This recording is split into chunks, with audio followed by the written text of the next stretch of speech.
प्रिय विद्यार्थियों, पिछले व्याख्यानों में हमने बाणभट्ट के द्वारा रचित कादंबरी के पूर्व भाग में विद्यमान जो गद्य खंड है शुकनासोपदेश, उसमें हमने अध्ययन किया कि जो अमात्य शुकनास हैं वो राजकुमार चंद्रापीड़ को उसके योगराज्य अभिषेक के पूर्व उपदेश देते हैं। तो उनको उपदेश देते हुए सर्वप्रथम वो जो गुरु के वचन है उनका क्या महत्व है, गुरु के वचनों का क्या महात्म्य है, इसके विषय में वो उन्हें बता रहे हैं। तो आज हम गुरु के वचनों का महत्व जो है उसका अध्ययन करेंगे। तो जो अमात्य शुकनास है वो उपदेश देते हुए चंद्रापीड़ को कहते हैं कि गुरु वचनम अमलम अपि सलिलमिव महद उपजनयति श्रवण स्थितम शूलम अभव्यस्य। कि गुरु का उपदेश कैसा होता है कि गुरु वचनम, कि गुरु का वचन अमलम अपि, कितना ही निर्मल क्यों न हो, अमलम अपि कि मल यानी निर्मल नहीं होना और अमल या निर्मल स्वच्छ होना। कि गुरु के जो उपदेश वाक्य हैं, गुरु के जो वचन हैं वो अमलम अपि,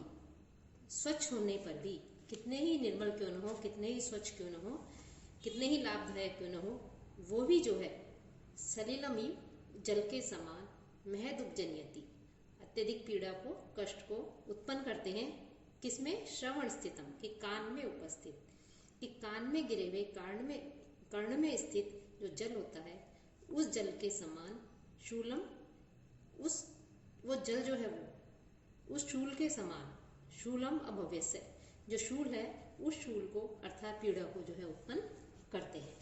कि गुरु का उपदेश यदि दुष्ट व्यक्ति के कान में पड़ जाए, कि दुष्ट व्यक्ति को दिया हुआ ज्ञान, गुरु का उपदेश जो है वो किस प्रकार से उस दुखी व्यक्ति को पीड़ित करता है, कि जिस प्रकार से कान के अंदर जल की बूंद या जल गिर जाता है तो जल तो शुद्ध है, निर्मल है, लेकिन फिर भी जैसे कान के अंदर अत्यधिक पीड़ा को उत्पन्न करता है, उसी प्रकार से जो गुरु के उपदेश हैं वो गुरु के उपदेश भले ही कितने निर्मल हों, लेकिन कलुषित अंतःकरण वाले दुष्ट व्यक्ति जो हैं उनके कानों में पड़ करके वो उन्हें शूल ही उत्पन्न करता है। कि अशालीन जो व्यक्ति हैं उन व्यक्तियों के कानों में यदि गुरु का उपदेश पड़ जाए, गुरु उन्हें उपदेश दे, शिक्षा दे, ज्ञान दे, तो वो उससे उनको पीड़ा ही होती है। इतरसतु, और दूसरे अर्थात जो निर्मल व्यक्ति हैं, सज्जन व्यक्ति हैं, उनके कान में यदि गुरु का उपदेश पड़ जाता है तो वो किस प्रकार से शोभा देता है कि करेणा एक, कि जो हाथी है उस हाथी के समान, शंख आभरणम, कि जैसे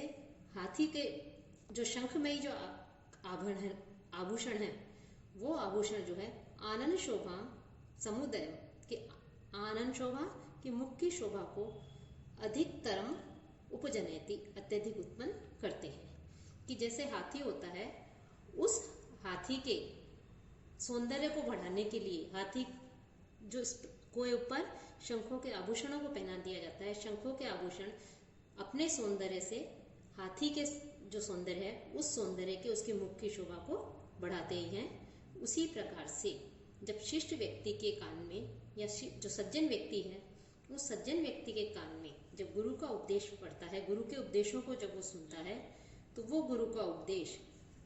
कैसा होता है, वो गुरु के उपदेश से जो है उसके चेहरे की कांति बढ़ जाती है, वो हर्ष से जो है प्रसन्न हो जाता है। कि सज्जन पुरुष के कान में गुरु का उपदेश होने पर जैसे हाथी के जो शंख का जो आभूषण होता है, कर्णाभरण होता है, वो उसके मुख की शोभा को अत्यधिक बढ़ाते हैं, उसके मुख की शोभा में वृद्धि करते हैं, उसी प्रकार से गुरु का जो उपदेश है वो उपदेश भी स्वच्छ मन वाले, निर्मल मन वाले शिष्ट व्यक्ति के अंदर जो उसकी शोभा है उस शोभा में और अधिक वृद्धि करते हैं, अर्थात उसके लिए जो है वो उपदेश उस दुर्गुणों से दूर करके उसे जो है निर्मल मार्ग की ओर ले जाने वाले होते हैं। और गुरु का उपदेश क्या होता है, हरित च सकलम, और हरण कर लेता है किसका, अति मलिनम अपि अंधकारमिव दोष जातम प्रदोष समय निशाकर इव। कि जैसे प्रदोष समय के प्रदोष कालीन निशाकर जो चंद्रमा होता है वो चंद्रमा जो है अति अंधकार में, जैसे अत्यधिक गहन जो अंधकार होता है उस अंधकार को क्या कर देता है, हरति दूर कर देता है। कि जैसे प्रदोषकालीन चंद्रमा है वो चंद्रमा अंधकार को दूर कर देता है, उसी प्रकार से गुरु का उपदेश भी व्यक्ति के मन में जो अत्यंत मलिन जो दुर्गुण है उन दुर्गुणों को हटा देता है, उन दुर्गुणों का नाश कर देता है। तो कलुषित होने पर अर्थात व्यक्ति के मन में काम क्रोध आदि अनेक प्रकार के जो दोष हैं उन दोषों को गुरु का उपदेश नष्ट कर देता है, विनाश कर देता है। गुरु उपदेश है और गुरु का उपदेश कैसा होता है? गुरु उपदेश है, गुरु का उपदेश प्रशम हेतु वह परिणाम इव पलित रूपेण शिरसीज जालम अमलीकुर्वन् गुरु रूपेण तदेव परिणमयति। और जो गुरु का उपदेश है वो गुरु का उपदेश किस प्रकार से कह रहे हैं कि प्रशम हेतुर्वय है, कि प्रशम हेतुर्वय है कि जो वार्धक्य अवस्था है अर्थात वृद्धावस्था जो होती है, उस वृद्धावस्था के आने पर जो बाल जो है वो बाल कैसे हो जाते हैं, व्यक्ति के श्वेत रंग के हो जाते हैं, पक जाते हैं। तो उनको पकने से के रूप में निर्मल करती हुई, जैसे वृद्धावस्था में व्यक्ति के बाल श्वेत हो जाते हैं, उसी प्रकार से गुरु का जो उपदेश है वो उपदेश भी व्यक्ति के जो दोष हैं उन दोषों को, समस्त दोषों को जो है नष्ट कर देता है, उनका विनाश कर देता है, उनको खत्म कर देता है। कि जैसे वृद्धावस्था होती है वो वृद्धावस्था केशों को श्वेत बनाती हुई, निर्मल करती हुई उसे शुक्ल रूप में परिणित कर देती है केशों को, उसी प्रकार गुरु का उपदेश भी व्यक्ति के इंद्रियों के अंदर स्थित, व्यक्ति के मन के अंदर स्थित, उसके अंदर स्थित जो अवगुण है उन अवगुणों का दमन करके, इंद्रियों का दमन करके उस व्यक्ति के जो दुर्गुण है, दोष है, उन दोषों को भी उस श्वेत केशों के समान जो है निर्मल करते हुए गुण रूप में जो है क्या करते हैं, परिणित कर देते हैं। अर्थात कि वृद्धावस्था के कारण बालों का श्वेत होना या पकना, कि बाल जो है वृद्धावस्था आने पर, यदि युवावस्था में बाल श्वेत हो जाते हैं तो व्यक्ति को जो है उसकी शोभा नहीं होती है, लेकिन वृद्धावस्था में यदि बाल श्वेत होते हैं तो वो बाल श्वेत होने पर जो है उस व्यक्ति की शोभा में वृद्धि होती है। उसी प्रकार से काम क्रोध लोभ मोह द्वेष, इंद्रियों के प्रति अत्यधिक आसक्ति, विषय भोगों के प्रति आसक्ति आदि अनेक प्रकार के दोष हैं, उन दोषों के जो है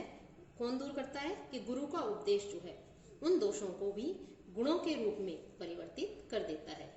जैसे काम है उस काम को तो धर्मार्जन में संयुक्त कर देता है, क्रोध को दंड में परिवर्तित कर देता है, और जो लोभ आदि के प्रति जो आसक्ति है व्यक्ति की, लोभ आदि से युक्त जो है उसको स्वर्ग आदि की प्राप्ति में लगा करके जो गुरु का उपदेश है वो समस्त दोषों को गुणों में परिवर्तित कर देता है।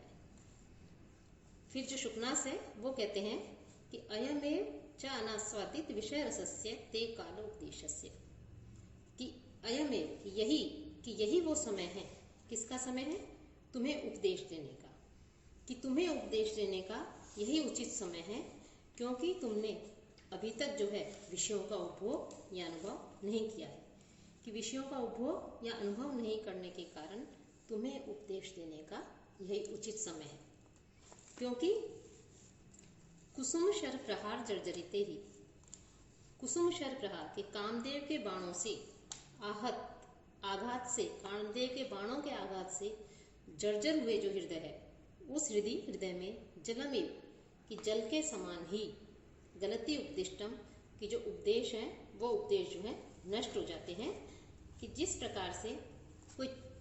जिसमें छेद होते हैं, इस प्रकार का बर्तन या जो छलनी होती है, उस छलनी में हम जल डालें और जल जो है उसमें स्थित नहीं रहता, नीचे बह जाता है, निकल जाता है। उसी प्रकार कि जब विषयों का भोग यदि व्यक्ति कर ले, विषयों के प्रति आसक्ति का यदि व्यक्ति की हो जाए, कामदेव के प्रति आसक्ति हो जाए, तो काम बाण से जर्जरित जो हृदय है उस हृदय में जो गुरु का उपदेश है वो गुरु का उपदेश भी नहीं टिक पाता है। अर्थात जब व्यक्ति विषय भोगों के प्रति बहुत अधिक आसक्त हो जाए, तब उस व्यक्ति को जो है गुरु का उपदेश जो है कैसा लगता है, अपने लिए अनिष्टकारी लगता है, वो गुरु के उपदेश को जो है सुनना नहीं चाहता। तो उसी प्रकार से गुरु का उपदेश भी वहां से निकल जाता है। अकारणम च भवति दुष्प्रकृते अन्वय, अकारणम च प्रकृति। और जो दुष्ट प्रकृति है कि जो दुष्ट प्रवृत्ति वाला जो व्यक्ति है वो व्यक्ति जो है उसका उत्तम वंश, उसका जो श्रेष्ठ वंश होता है, श्रुतम च अन्वयस्य अकारणम च भवति दुष्प्रकृति अन्वय है श्रुतम च अविन्यस्य। कि जो दुष्ट प्रवृत्ति वाला व्यक्ति है उस दुष्ट प्रवृत्ति वाले व्यक्ति का अन्वय है कि उच्च कुल, कितने ही उच्च कुल में वो जन्म ले और कितना ही वो श्रुतम और जितना ही जो है वो शास्त्रों का ज्ञान प्राप्त कर ले, लेकिन वो भी जो है अविनय से विनम्रता का कारण नहीं होता है, सन्मार्ग प्रवृत्ति का कारण नहीं होता है। कि दुष्ट प्रवृत्ति का यदि कोई व्यक्ति है तो वो व्यक्ति यदि कितने ही ऊंचे कुल में जन्म ले, कितने ही ऊंचे वंश में जन्म ले, लेकिन और कितने ही शास्त्रों का ज्ञान प्राप्त कर ले, लेकिन फिर भी जो है वो सन्मार्ग प्रवृत्ति का कारण वो नहीं होता है, क्योंकि उसे तो विषय उपभोगों के प्रति अत्यधिक आसक्ति है। वो अपनी इंद्रियों के वशीभूत होकर के काम वासना आदि जो विषय है उन विषयों के प्रति वो आसक्त हो जाता है। चंद्र प्रभवो न दहति किम अनलम। कि चंदन से उत्पन्न जो अग्नि है क्या वो न दहती, क्या नहीं जलाती। अनलम, अनल है अग्नि। कि चंदन से उत्पन्न जो अग्नि है क्या वो नहीं जलाती है। कि चंदन का गुण क्या है, शीतलता। चंदन ठंडा रहता है, शीतल होता है, लेकिन यदि उसमें भी अग्नि उत्पन्न हो जाए तो वो भी जो है जलाती है, नष्ट कर देती है। उसी प्रकार से कितने ही श्रेष्ठ कुल में उत्पन्न व्यक्ति ले ले, शास्त्रों का ज्ञान प्राप्त कर ले, लेकिन यदि वो कामदेव के बाणों से आहत हो जाए या विषयों के प्रति अत्यधिक आकृष्ट हो, हृदय वाला हो जाए, मन वाला हो जाए, तो ऐसे व्यक्ति को जो है सन्मार्ग पर लाना अत्यधिक मुश्किल होता है। अथवा फिर कह रहे हैं कि किम वा प्रशम हेतुना अपि न प्रचंड तरी भवती बड़वानलो वारणा। अथवा क्या शमन के कारण भूत प्रशम हेतुना कि शांत करने वाले का जो कारण है, जो जल है, उस जल से वड़वाग्नि जो है वो और अधिक प्रचंड नहीं होती, अर्थात वो और अधिक जलती है। कि वड़वाग्नि जो है कि समुद्र में स्थित जो अग्नि है, वहां समुद्र में जल से जो अग्नि निकलती है उसे वड़वाग्नि कहते हैं। कि इसके बारे में एक कथा है कि एक बार औरव नामक मुनि अग्नि में जो है अपना उरु अर्थात जंघा डाल करके कुश से मंथन करने लगे और उनके उरु से अग्नि उत्पन्न हुई और वो संसार को जलाने लगी। तो ब्रह्मा जी ने देखा कि मुनि को किसी तरह से शांत किया जाए, और उस मुनि को शांत किया, और वो जो अग्नि थी उस अग्नि को समुद्र के गर्भ में स्थित जो बड़वा कहते हैं घोड़ी को, उस बड़वा अथवा घोड़ी के मुंह में स्थापित किया और उसके भक्षण के लिए, उसके भक्षक पदार्थ के लिए जो है समुद्र का जल निर्दिष्ट कर दिया कि समुद्र का जो जल है वो उसका भोजन बनेगा। तो कह रहे हैं कि क्या जो बड़वाग्नि जल क्या है, शांति करने वाला, आग अग्नि को शांत करने वाला है, लेकिन यदि उस अग्नि में जल में ही, समुद्र जल में ही यदि बड़वाग्नि अग्नि जो है हो जाए तो वो अग्नि जो है अपने प्रचंड रूप को, प्रचंड तेज को जो है प्रदर्शित कर देती है और जला करके नष्ट कर देती है।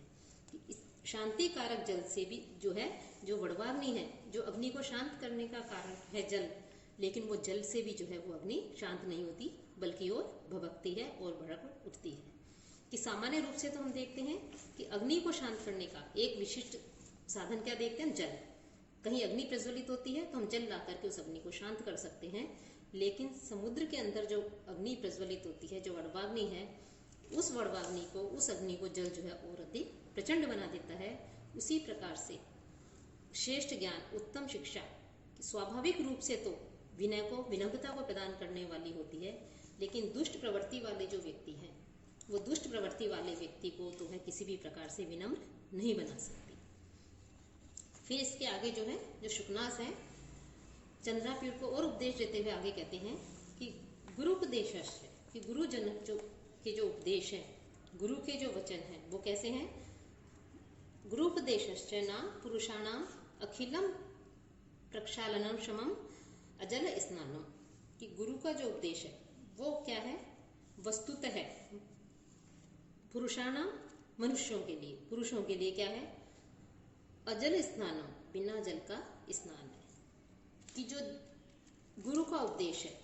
कि वो गुरु का उपदेश तो व्यक्ति के लिए श्रेष्ठ व्यक्ति के लिए क्या है, बिना जल का स्नान है। अर्थात उसके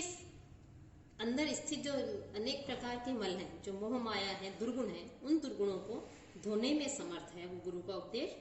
ऐसा जल विहीन स्नान है कि जल के द्वारा तो हम हमारे शरीर की बाहरी गंदगी को, बाहरी मल को जो है दूर करते हैं, लेकिन गुरु का उपदेश जो है वो व्यक्ति के अंदर स्थित जो दोष हैं, जो दुर्गुण हैं, उन दुर्गुणों को नष्ट करता है, उनको निर्मल बनाता है। तो गुरु का उपदेश मनुष्यों के लिए बिना जल का स्नान है। और अनुपजात पलिता दिवेहि रूप्यम अजरम वृद्धत्वम, साथ ही साथ कि यह वह स्थविरता अर्थात वृद्धत्व है जिसमें श्वेत आदि जो हैं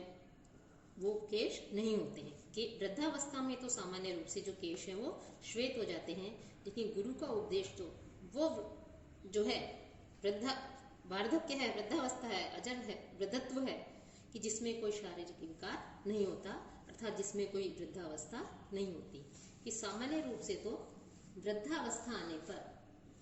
जो है व्यक्ति के बाल श्वेत वर्ण के हो जाते हैं, लेकिन गुरु का जो उपदेश है वो बिना वृद्धावस्था के ही, बुढ़ापे से रहित जो है, निर्मल है, शारीरिक विकार नहीं है, अपितु मनुष्य के अंदर स्थित जो विकार हैं उन विकारों को नष्ट करने वाला है, उनको नष्ट कर देता है। और अनारोपित मेदो दोषम गुरु कर्णम, अनारोपित मेदो दोषम कि व्यक्ति को, यह व्यक्तियों को गुरु अर्थात स्थूल या उनके महत्व को बढ़ा देने वाला जो है एक साधन है। अनारोपित मेदो दोषो कि बिना मेदो दोष के, कि व्यक्ति जो है शारीरिक रूप से जो है अत्यधिक विशालकाय या मोटा क्यों होता है, क्योंकि उसके ऊपर जो चर्बी चढ़ने लगती है, उस चर्बी के कारण जो है वो व्यक्ति मोटा दिखाई देने लगता है। लेकिन बिना मेदो दोष के, बिना चर्बी आदि के, बिना मोटेपन के, ये गुरु का उपदेश जो है वो गुरुत्व उत्पन्न करने वाला है। असुवर्ण विरचनम अग्राम्यम कर्णाभरणम, और गुरु का उपदेश जो है वो कान के लिए सुंदर आभूषण है। कर्णाभरणम कैसा, क्या है, कान के लिए आभूषण है। और कैसा आभूषण है, असुवर्ण विरचन कि बिना सोने से बना हुआ, कि स्वर्ण निर्मित नहीं है, लेकिन फिर भी जो है गुरु का उपदेश जो है कान के लिए अग्राम्यम अत्यधिक सुंदर जो है आभूषण है। कि कान की शोभा किससे बताई, वैसे तो आभूषण आदि यदि कानों में धारण कर लें तो जो है कान की शोभा बढ़ जाती है, लेकिन गुरु का उपदेश जो है वो गुरु का उपदेश बिना स्वर्णाभूषण के रहित, बिना स्वर्ण से बने हुए कानों का एक आभूषण बताया गया है कि यह जो है कान का आभूषण है। साथ ही साथ फिर आगे कहते हैं कि अतीत ज्योति है आलोक, यह एक ऐसा प्रकाश है जिसमें ज्वाला नहीं है, कि बिना तेज का प्रकाश है, जिसमें कोई तेज नहीं है, इस प्रकार का जो है प्रकाश है। साथ ही साथ यह ऐसा वो है न उद्वेग कर है, प्रजाग्रह है, कि उद्वेग नहीं करने वाला, उद्विग्न नहीं करने वाला, किसी को व्यथित नहीं करने वाला, थकाने वाला नहीं है, ऐसा ये जागरण है। साथ ही विशेषण राज्ञा, विशेष रूप से जो है ये राजाओं के लिए, कि विशेष रूप से ये राजाओं के लिए जो है नहीं थकाने वाला जागरण है। कि हम यहाँ पर जो है किस प्रकार से जो है जो शुकनास है वो गुरु के वचनों का महत्व बताते हुए किस उन्हें शिक्षा दे रहे हैं, उन्हें ज्ञान दे रहे हैं। कि विरला ही तेषाम उपदेष्टार है, कि उनको उपदेश देने वाले जो राजा हैं, राजा के लिए कहा है कि जो राजा लोग हैं उनको उपदेश देने वाले, उनको शिक्षा देने वाले कैसे होते हैं, विरला ही होते हैं, अर्थात बहुत कम होते हैं। कि सामान्य रूप से तो जो राजा के आसपास जो लोग होते हैं वो लोग राजा की हाँ में हाँ मिलाने वाले होते हैं, क्योंकि वो जानते हैं कि राजा जो है उसकी जितनी अधिक प्रशंसा की जाएगी हमें जो है उतना ही उसका फायदा उठा सकते हैं, हम जो है राजा के उतने ही नजदीक रहेंगे। लेकिन राजा को यदि सच्चाई बता दी जाए और उसके दोषों के विषय में भी बता दिया जाए तो हम राजा के क्रोध के पात्र बन सकते हैं। तो विशेष रूप से राजाओं के लिए ये है कि जो गुरु का उपदेश है वो गुरु वास्तविक उपदेश देने वाले, सच उपदेश देने वाले बहुत ही कम होते हैं। प्रति शब्द की राजवचनम अनुगच्छन्ति जनो भयात, कि जो लोग हैं साधारण प्रायः देखा जाता है कि जो लोग हैं वो भय के कारण राजा के वचनों का केवल अनुसरण ही करते हैं, अर्थात राजा की हामी हाँ मिलाते हैं, जैसा राजा कहता है उसी प्रकार से उसी की प्रशंसा करते रहते हैं। किसके कारण कि यदि हमने राजा को सच बता दिया तो सच जान करके जो है राजा कहीं हमारे ऊपर क्रोधित नहीं हो जाए, क्योंकि प्रशंसा, अपनी प्रशंसा सुनना, आत्म प्रशंसा सुनना सभी को जो अत्यधिक प्रिय होता है। इसलिए लोग इसका जो है राजा को भी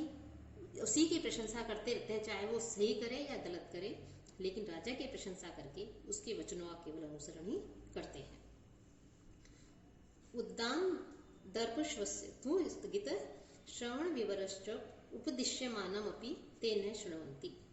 और जो राजा हैं, क्योंकि राजा को आत्म प्रशंसा सुनना पसंद है, सभी लोग राजा के वचनों का अनुसरण करते हैं, चाहे भय से करें या अपने स्वार्थ से करें, कि उस प्रशंसा को सुन करके राजा जो है, उस राजा के उनके कान जो हैं, उन कान के जो विवर हैं, जो छिद्र हैं, वो छेद भी बंद हो जाते हैं। किसके कारण? अहंकार रूपी सूजन के कारण से। श्वसेतु की जो अत्यधिक सूजन है उसके कारण से उद्दामदर अहंकार रूपी कि राजा को जो है अभिमान हो जाता है कि मैं ही भगवान हूँ, लोग उसकी प्रशंसा करते हैं, चाटुकारिता करते हैं, तो राजा का भी स्वभाव भी अहंकार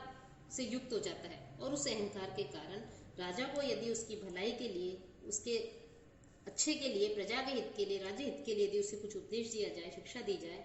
तो राजा उस जैसे मानो उसके कान जो छिद्र हैं वो उन पर जो है सूजन आ गई है और उसके कारण जो है उसे कुछ सुनाई नहीं दे रहा है, तो वो जो है किसी के उपदेश को देने पर भी वो उन उपदेशों को नहीं सुनता है। शृण्वन्तो अपि च, और कदाचित ये भी किसी प्रकार से राजा किसी के वचनों को यदि सुन भी ले तो भी गजन निमिलितेन अवधीर्यन्त है खेदयन्ति हितोपदेश दायिनो गुरुना। लेकिन यदि किसी प्रकार से सुन भी ले तो सुनने पर भी हाथी के समान अपने नेत्रों को बंद करके बैठा रहता है, और हितोपदेश दायिनो, और हित का उपदेश देने वाले, उसके लिए कल्याणकारी उपदेश देने वाले, शिक्षा देने वाले, ज्ञान देने वाले जो गुरु हैं, उन गुरुओं को जो है क्या करता है, वो खेदयंती, अत्यधिक दुखी करते रहते हैं, उनका जो है एक तरह से अपमानित करते रहते हैं। उनकी बात को वो किसी तरह से सुन भी लिया लेकिन उनके बताए मार्ग का वो अनुसरण नहीं करते हैं, उनके उपदेशों के प्रति वो ध्यान नहीं देते हैं। अहंकार दाह ज्वर मूर्छा अंधकारिता लोला ही राज प्रकृति ही, क्योंकि राजाओं का जो स्वभाव है वो अहंकार दाह ज्वर, अहंकार रूपी जो दाह ज्वर होता है उससे उत्पन्न जो मूर्छा है, उस मूर्छा से विवेकहीन होकर के जो है विवल हो जाता है। इस प्रकार से जो है राजाओं का स्वभाव होता है। अलेक अभिमानोन्मादकारिणी धनानी, विशेषतः धन संपत्ति, मिथ्या अभिमान आदि जो है वो सभी जो है राजा को उन्मत्त कर देती हैं। राज्य विष विकार तंद्री प्रदा राजलक्ष्मी, और जो राजलक्ष्मी है, जो संपत्ति है, वो संपत्तियां तो राजा के मन में जो है उन्माद उत्पन्न करती हैं, और राजलक्ष्मी जो है वो राज्य रूपी विष के विकार से उत्पन्न जो तंद्रा है, उस तंद्रा को, अर्थात न तो नींद है और न ही जागरण है, सुस्ती जिसे कह सकते हैं, तो उस तंद्रा को जो है एक तरह से उत्पन्न करती हैं, उस राजा को जो है तंद्रा प्रदान करती है। तो इस प्रकार से जो है गुरु का उपदेश कितना ही हितकारी हो, लेकिन युवावस्था आने पर और खास तौर से जो राजा हैं, उन राजाओं के लिए गुरु का उपदेश किस प्रकार से जो है वो दिया जाता है, और गुरु का उपदेश किनके लिए, किस प्रकार के लोग जो है उसको ग्रहण करते हैं, उसके दुर्गुणों का विनाश कर सकते हैं, उसके जो है निर्मल बना सकते हैं, और जो अहंकारी जो राजा है वो राजा लोग किस प्रकार से विवेकहीन होकर के गुरु का जो उपदेश है, उस उपदेश का तिरस्कार करते हैं, उसे जो है नहीं सुनते हैं, इसके विषय में जो है यहाँ पर बताया गया है। तो हमने किस प्रकार से गुरु का लाभदायक उपदेश व्यक्ति को दुख देता है, कान में गिरा हुआ शुद्ध जल भी कर्णशूल उत्पन्न करता है, भले ही कितना ही निर्मल हो। अशिष्ट व्यक्ति के कान में पड़ा उपदेश भी प्रकृति के प्रतिकूल होने के कारण अत्यंत कष्टदायी होता है, और वही गुरु का उपदेश शिष्ट व्यक्ति के कान में पड़ता है तो वह हर्ष से प्रफुल्लित हो जाता है, प्रसन्न हो जाता है,